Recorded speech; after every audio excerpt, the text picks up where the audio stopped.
Star Wars, The Fast and the Furious, and Jurassic Park are just some examples of extremely successful franchises with many movies. But how about all those franchises that failed after only one film?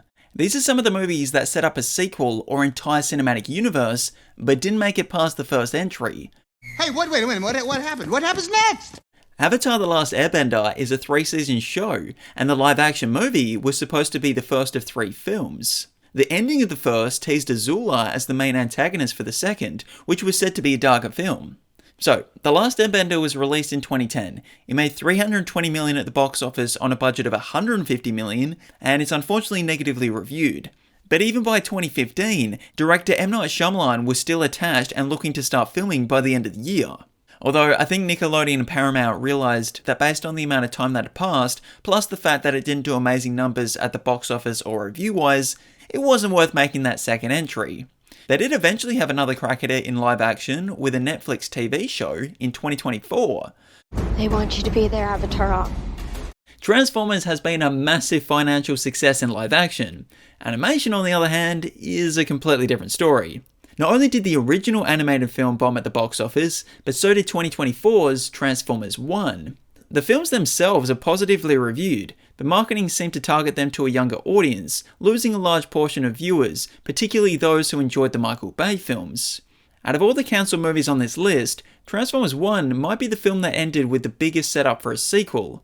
Prior to the film's release, it was intended to be a trilogy, with rumours the story would end just before the events of the 2007 live-action Transformers movie. Only 2 months after Transformers 1 was released, Hasbro announced that they would no longer co-finance adaptations of their Transformers toys due to the movie's financial disappointment. Then, by 2025, Paramount was no longer interested in making the sequel at all.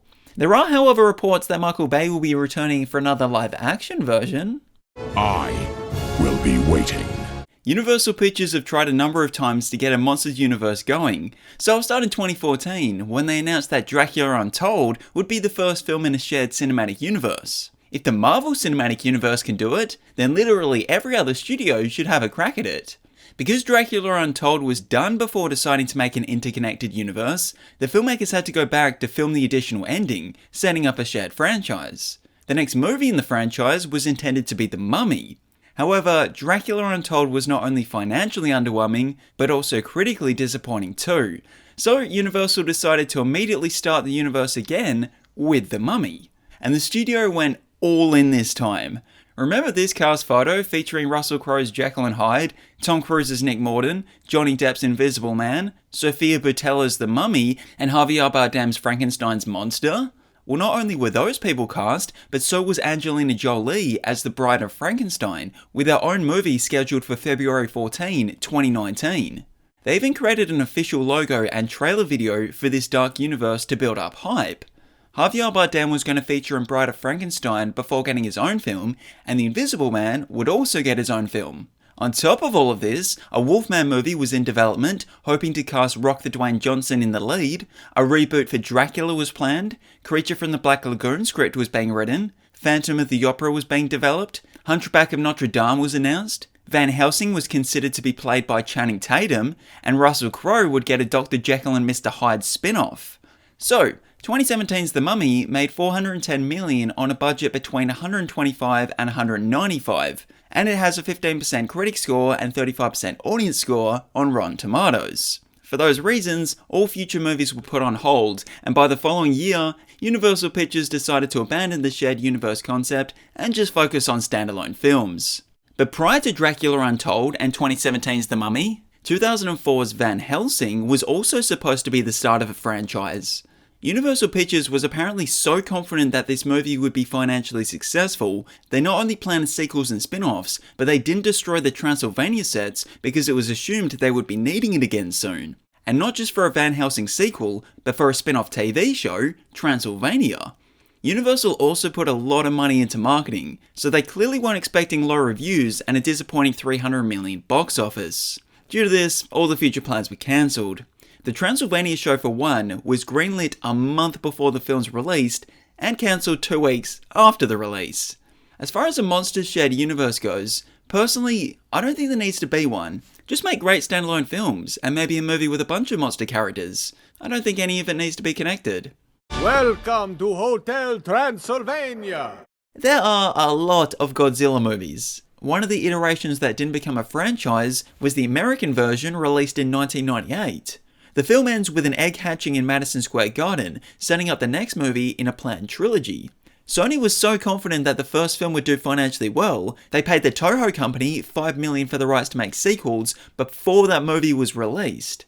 While 1998's Godzilla made a decent $379 million at the box office on a budget of close to $150, the sequel plans were cancelled due to fears there was a lack of interest in people going to see it after poor reviews from the first. This second movie would have seen the creature from the egg battling a giant insect in Sydney. But there is actually an officially released sequel, a 2-season animated series focusing on that Godzilla hatchling, with some of the actors reprising their roles in voice form. I could be lecturing at MIT, but no, I'm out here fetching buoys. Another Roland Emmerich directed film that set up a sequel was Moonfall. It ends with Casey as the moon and his mum saying, "We should get started." Start what exactly? Who knows? Perhaps get started to transmit hits with no delusion. The feeling's irresistible and that's how we move in. Everybody, everybody. The other question is, will we ever learn what they meant? Well, it made $67 million on a budget of $150. So, yeah, I don't see why not. No freaking way. If you want to watch a Scooby-Doo movie, there are plenty of them, but there is only one Scoob film. While the first didn't necessarily directly set up a sequel, Scoob Holiday Haunt is worth mentioning because they actually made the movie. Intended to be released on Warner Bros. Streaming service HBO Max in December of 2022, the newly merged Warner Bros. Discovery decided to write the film off for tax purposes 4 months prior, as the studio wanted to focus more on theatrical first films instead of those made direct for streaming. If it had been released, the story would have been a prequel. The Mystery Incorporated crew would be 10, and Scooby-Doo would be celebrating his first Christmas. Wanting to do something special, the group go to a holiday-themed resort, but it's haunted. So despite this not being released, I'm sure at least one of the 17,000 Scooby-Doo movies or episodes has more or less covered a concept similar to that idea, if this is a story you desperately want to see. Like Run, Scooby-Doo! Valerian in the City of 1,000 Planets is the most expensive independent feature film of all time. With a budget of around 180 to 200 million, it only made 226 at the worldwide box office. I mean, you can definitely tell where the money was spent, but because it didn't make its money back and was mixed reviewed, it would be far too risky to continue the story. Due to cinemas taking in a percentage of the box office, plus marketing not factoring in the budget, it was estimated that the film needed to make at least 400 million just to break even. Writer and director Luc Besson adapted the French graphic novel Valerian and Laureline, which has 23 books in the series, so there was clearly more story to be told, and Luc wanted to tell them. Before the film's release, Dane DeHaan said that Besson had spoken to him about working on the second movie and had plans for it to be at least a trilogy. I feel like with the volume technology used on things like The Mandalorian, a cheaper sequel or rebooted TV show could be made today, but the main question is, are there enough people interested in the Valerian property? Oh no. Oh yeah. Guy Ritchie has started a number of franchises that ended after one movie. The Man from U.N.C.L.E. could have spawned sequels if it did better at the box office, but I want to talk about two of his other films. In the 2008 film RocknRolla, the movie ends with a title card saying, Johnny, Archie and the Wild Bunch will be back in the real RocknRolla. The director had written the series to be a trilogy. That second screenplay already complete, he was just waiting for the studio to greenlight the picture.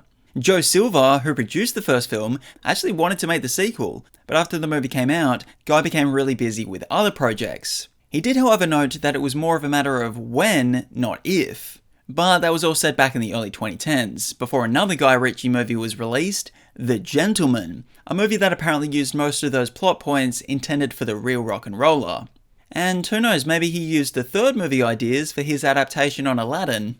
As for the other Guy Ritchie film I wanted to talk about, King Arthur Legend of the Sword was supposed to be the first film in a 6-movie saga.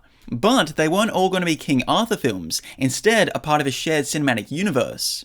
We were going to get individual films from characters like Merlin, Guinevere, Lancelot, and other Knights of the Round Table before coming together for an Avengers-style team-up to potentially battle Morgan Le Fay. The disappointing reviews weren't the only thing that stopped King Arthur Legend of the Sword from becoming a cinematic universe. The main reason was due to the film losing Warner Brothers an estimated $150 million dues, becoming one of the biggest box office bombs of all time. Ran the blunt bit. Give it a tug. Post-credit scenes are the most obvious ways to set up sequels, and one movie that did this was the 2016 Ghostbusters film. But after the movie lost Sony about $70 million, the Zulties will not be paid off.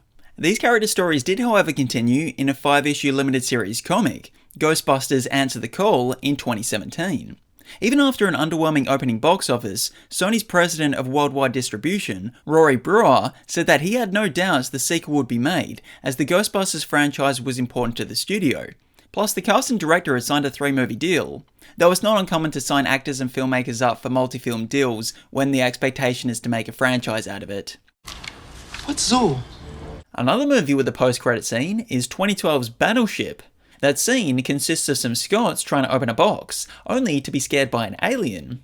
The reason for a sequel not being greenlit is the same for most of these movies, the underwhelming box office and reviews. While the studio has recovered from this film, someone who unfortunately hasn't is the star, Taylor Kitsch. 2012 was the start and end of his time as a lead actor, having been in 2 massive flops only 2 months apart. One of those being Battleship, the other I talk about in book series that ended after 1 movie. If you kindly just stand behind me, this might get dangerous. It looks unlikely we'll be getting an After Earth. Will Smith actually pitched the concept to be a multimedia franchise, spawning off movie sequels, live-action TV shows, animated TV shows, webisodes, mobile-episodes, video games, consumer products, theme park attractions, documentaries, comics, an educational program in partnership with NASA, merchandise, colognes and perfumes, and even its own social network. He called this venture 1000 AE, which I'm assuming stands for 1000 After Earths. Unfortunately for fans of After Earth, it only ended up being 1 AE due to the underwhelming box office and reviews. What was your mistake? Trusting me? Depending on me, thinking that I could do this? The Last Witch Hunter is actually a good title for this film, because it might actually be the last time we see Vin Diesel as Calder. There are many times where actors and filmmakers are asked about sequels for movies, and they almost always say something like, "We're developing it," but then it never comes. That seems like the exact same situation for The Last Witch Hunter. With Vin being a part of a lot of franchises, it seems unlikely that this is going to take preference over the Fast and Furious, Triple X, Riddick, or The Pacifier. With that being said, if there is a Last Witch Hunter 2, we can presume it will have something to do with Calder finding a way to end the Witch Hunter's life to break his curse, without actually ending his life. I still need you. Whenever there's a character in the public domain, it's almost like studios think we need to see a movie with them every year. The 2018 version of Robin Hood starred Taron Egerton as the title character. Now, did it only make $86 million at the box office on a budget of $100 because we already know the story of Robin Hood? Maybe, but it could also have something to do with it being negatively reviewed. The film ends with 50 Shades of Grey becoming the Sheriff of Nottingham, wanting the hood that Robin is wearing because he's big into fashion and thinks he can pull it off. While no sequel has ever been spoken about due to previously mentioned reasons, the movie was clearly set up to be the first in a franchise. Welcome to the big table, Sheriff. Big Trouble in Little Chinatown may have only made $11 million at the box office in 1986, but over the years, it's become a cult classic. Due to this, 20th Century tried to make a sequel over the years to pay off the cliffhanger that Wildman was still alive. In 2015, Rock the Dwayne Johnson was attached to star and wanted the original director, John Carpenter, to return. The initial idea was to do a remake, but later changed that to be a direct sequel. However, when Disney bought 20th Century Fox in 2019, Big Trouble in Little Chinatown 2 talks were put on hold. Kurt Russell, star of the first, said that if it ever got made, he would reprise his role under the condition that the script was better than the first and had something new to say. It's all up to you now, Jack. My destiny rests in your capable hands. Hey, I'll do my best. Pixar have made some amazing movies and some box office juggernauts. Unfortunately, Lightyear didn't quite reach those heights on either level. But they were clearly hoping to continue this not Toy Story because there's a post-credit scene showing Zurg still alive.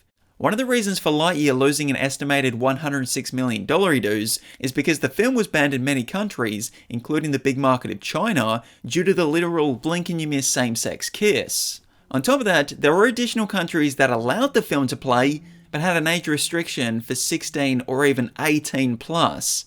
so it didn't do great in cinemas. However, once it was released on Disney+, it was the most watched piece of content on that platform for the first 35 days. While there has never been an announcement about a Lightyear sequel, do I think we will ever get one? Not today, Zurg. You don't cast an actor as high profile as Edward Norton if you don't expect your franchise to continue, and that's exactly what 20th Century Fox did for Alita Battle Angel. Based off the Japanese manga, the film did okay at the box office, making $405 million on a budget between $150 to $200, and it also did okay with reviews. Not only was Norton teased for a sequel, but so was Michelle Rodriguez and Jai Courtney's characters. Being released only a month before Disney bought Fox, there were thoughts that Disney may not see the benefit in continuing something that was only a moderate hit, but by 2023, a sequel was confirmed to be in development. Whether or not this will actually amount to anything, there is always hope when James Cameron is a producer, as he's known for waiting a very long time between sequels. The battle in Los Angeles was not over by the time Battle Los Angeles ended. In 2012, the year after the film's release, director Jonathan Liebsman said the sequel script had started to be written. While it was a modest financial success, the negative critical reception would have been a major factor in not continuing this story, particularly when the future probably would have included more of the same. If people weren't amazed by the first, it's unlikely they would have shown up for a second. So get out of that gear. Get some chow in you. Now, I only spoke about movies that were blatantly like, this is the first film in a saga, not necessarily movies that more or less wrapped up after one film, with the possibility of making more. You may have also noticed that I didn't talk about superhero movies, video game movies, or book series that only adapted the first novel, because I made a separate video for each of those, which will be coming out soon, or may even be out by the time you're watching this, which you can check out in the playlist. But thanks for watching. Let me know in the comments which of these movie series you wish kept going, and don't forget to absolutely obliterate those like, subscribe, and share buttons. I'm just kidding. Only do it with enough force that it registers. I don't want any of you breaking whatever device you're watching this on.